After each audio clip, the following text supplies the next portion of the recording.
There are people who spend their entire lives feeling as if they were actors in a play where everyone has the script except them. On the outside, they look calm, functional, and normal. But on the inside, their brain is working at triple speed just to fit in. For years, psychology believed that the autism spectrum was easy to detect. Today, we know there is a silent, often invisible profile known as high-functioning autism or high-masking autism. They are people who have learned, through effort and observation, to hide their traits to survive in a world that is not designed for them. If you have ever been told that you are too intense, too rigid with rules, or that you have weird quirks, this video is for you. We are going to analyze 10 habits that seem like simple quirks, but are actually neurological signs of a different brain. Stay until number 1, because it is the strangest sign, the most tender, and the one almost no one dares to confess for fear of being judged.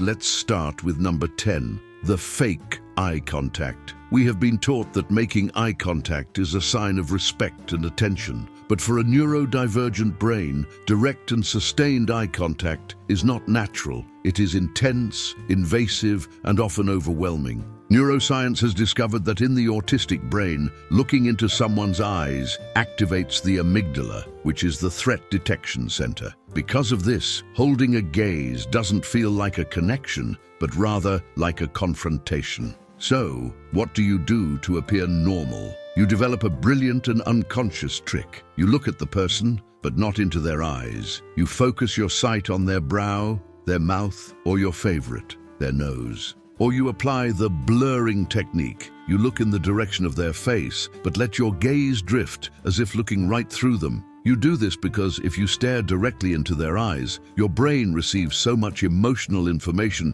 that you stop hearing what they are telling you. You have to choose. Either I look at you or I understand you. And to survive socially, you learn to pretend to look. Number 9, auditory processing delay. This has surely happened to you. Someone tells you something and your automatic and immediate response is, "What?" But half a second later, before the person can repeat the sentence, your brain magically deciphers the sound and you answer the question. It's not that you are deaf, and it's not that you are distracted. It is that your auditory hardware works perfectly, but your processing software has a slight delay. Sound enters your ear, but your brain takes an extra moment to convert that noise into meaningful words. It's like watching a movie with out-of-sync subtitles. That what is your way of asking for time, a loading prompt you use to buy those 2 vital seconds your mind needs to organize the information. If this happens to you daily, it's not a lack of attention, it's a difference in how your auditory cortex manages language in real time. Number 8, spatial dyspraxia, or the doorframe magnet. If you check your legs or arms right now, it's likely you'll find bruises and have no idea how you got them. This happens because many people on the spectrum have an alteration in proprioception. Proprioception is the sense that tells your brain where your body is in space without having to look at it. When this system is different, your body map is a bit fuzzy.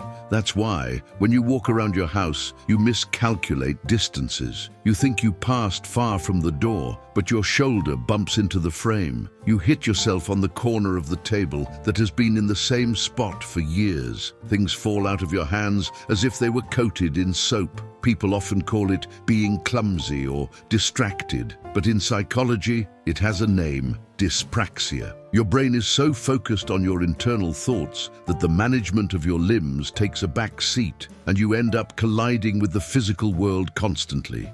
Number 7, hypersensitivity to food textures. Here we are not talking about being a picky eater or difficult with food. We are talking about a physical reaction of rejection that you cannot control. For a neurotypical brain, eating is flavor. For you, eating is a high-risk tactile experience. There are certain textures that your nervous system interprets almost as pain or danger. You might not be able to stand mixed food. For example, a smooth yogurt that suddenly has chunks of solid fruit. That surprise, that sudden change from soft to hard, can cause you instant nausea. Or maybe you can't stand it when foods touch each other on the plate. you need the mashed potatoes to be far from the meat, because if they mix and change texture, you can no longer eat it. It's also common to have safe foods. Foods that always taste the same, have the same texture, and don't give you surprises. If you eat the same thing for weeks, it's not out of boredom. It's because that predictability gives your sensory system peace.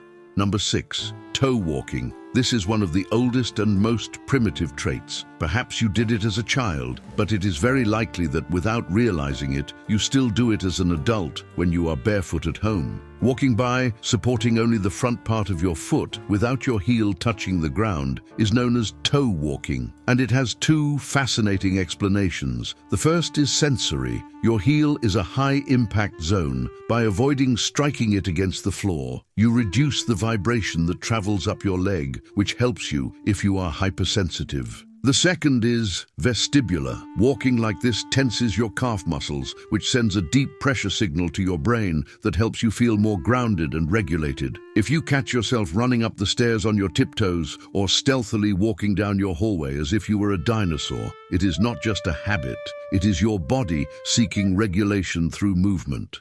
Number 5. Info dumping. Imagine this scene. Someone asks you a polite and casual question out of courtesy, something like, "Do you like coffee?" A typical brain would answer, "Yes, I love it, I drink one every day." But your brain doesn't work like that. For you, that question activates a massive database. If coffee is one of your deep interests, you feel an almost physical urge to share all the information you have.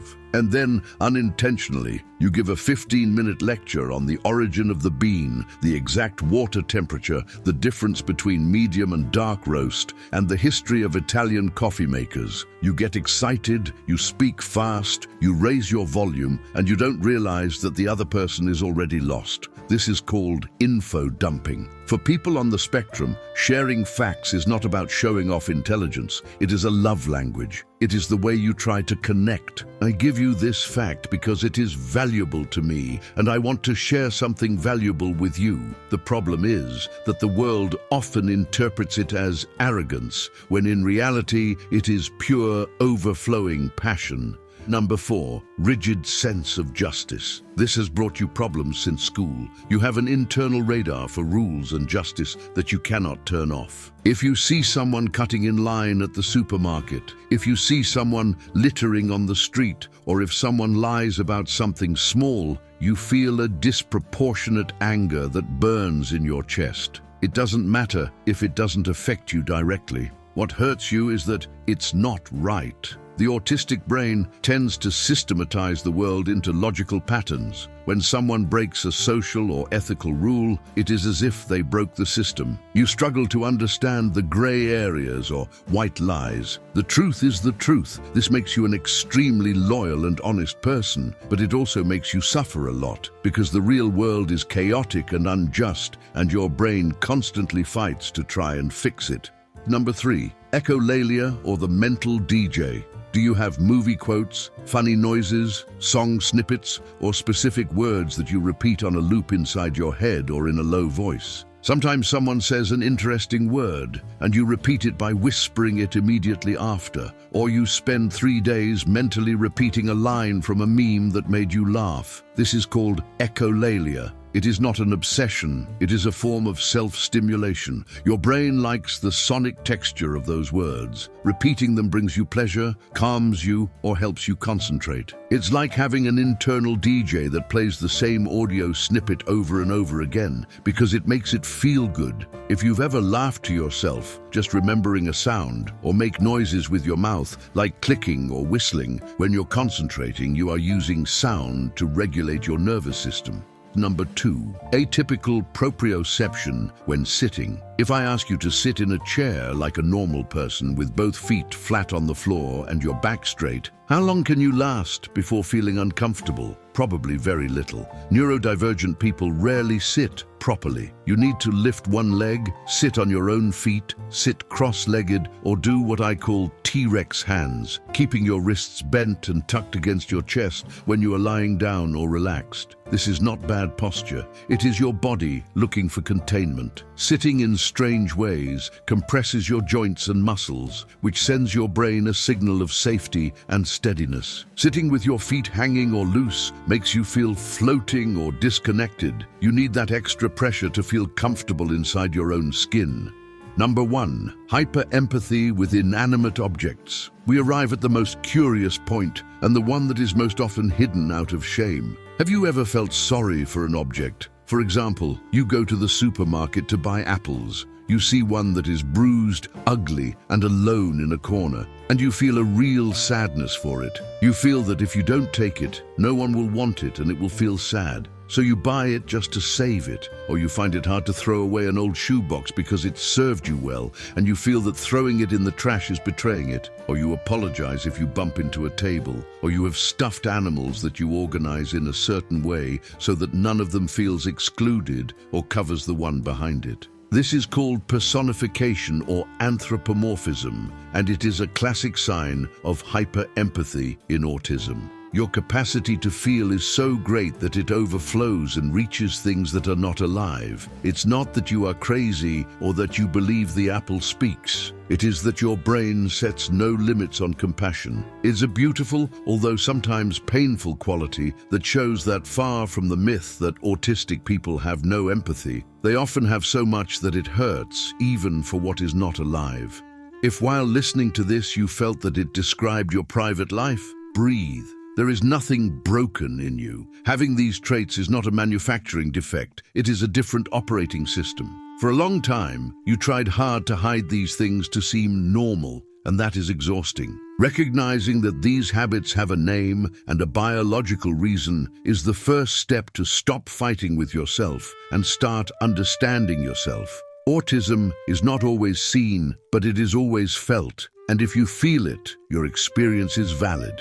Tell me in the comments, which of these points resonated with you the most? Is there any quirk you have that I didn't mention here? If this video gave you a moment of clarity, share it. Someone else out there might need to hear that their quirks, in reality, are logical responses of an incredible brain. And an important reminder, this video is informative and educational. It is not a medical diagnosis, but a compass to know yourself better. If you feel this impacts your life, seek out a mental health specialist for an evaluation. Do not self-diagnose. Get informed. See you in the next video.